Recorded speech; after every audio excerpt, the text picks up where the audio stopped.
les acteurs, nous avons travaillé avec les enseignants des Mélosseno, sélectionné de manière raisonnée et recueilli leurs témoignages à travers des entretiens semi-directifs. Les données ont été ensuite traitées par la réduction phénoménologique et analyse thématique pour extraire l'essence même des perceptions. Les résultats de cette étude, Monsieur le Président du jury, mettent en évidence une réalité constatée.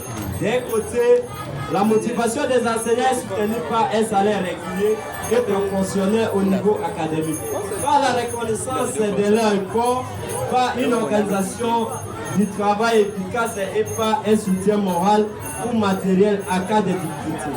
De l'autre côté, elle est minée par des salaires bas et irréguliers, l'absence de primes, un manque de reconnaissance institutionnelle et de défiance organisationnelle. Ces insuffisances entraînent des conséquences graves: absentéisme, retard, faible application pédagogique, inachèvement des programmes et parfois des pratiques peu conformes à l'éthique professionnelle, telles que le monnayage du coin.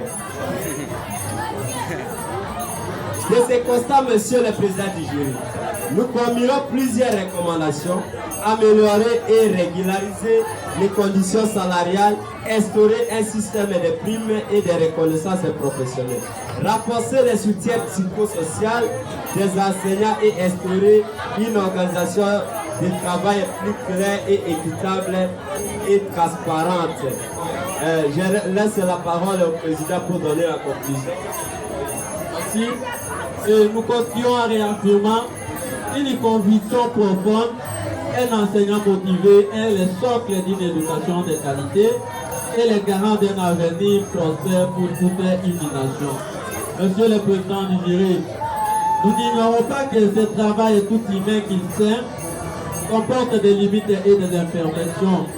Vos remarques, critiques et suggestions seront-nous les bienvenus, mais de prières précises qui viendront consolider et enrichir cette perfection.